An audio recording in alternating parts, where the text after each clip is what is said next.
Hello friends, welcome to jungle talkies. एक बार एक राजा शिकार के उद्देश्य से अपने काफिले के साथ किसी जंगल से गुजर रहा था। दूर दूर तक शिकार नजर नहीं आ रहा था।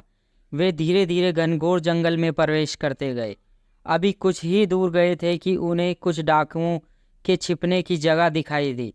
जैसे ही वे उसके पास पहुंचे तो पेड़ पर तोता बैठा था। पकड़ो पकड़ो, एक राजा आ रहा है, इसके पास बहुत सारा सामान है, लूटो लूटो, जल्दी आओ जल्दी आओ। तोते की आवाज़ सुनकर सभी डाकू राजा की ओर दौड़ पड़े। डाकुओं को अपनी ओर आते देख राजा और उसके सैनिक दौड़कर भाग खड़े हुए। भागते भागते कोसों दूर निकल गए। सामने एक बड़ा सा पेड़ दिखाई दिया। कुछ देर सुस्ताने के बाद उस पेड़ के पास चले गए।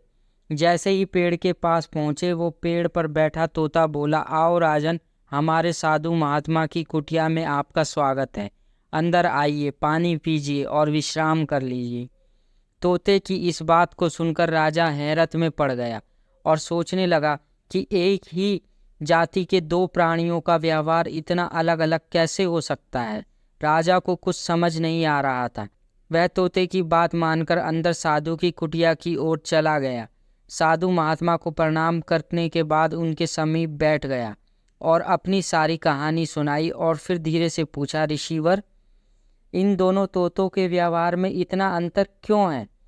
साधु महात्मा ने धैर्य के साथ बातें सुनी और बोले, ये कुछ नहीं राजन, बस संगति का असर है।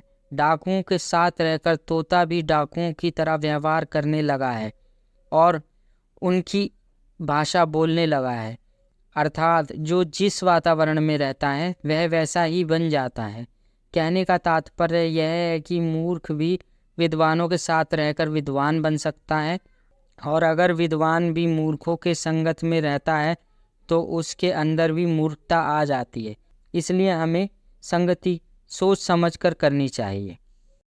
अगर आपको ये कहानी पसंद आई हो तो please subscribe, like, comment and share with your friends. Thank you.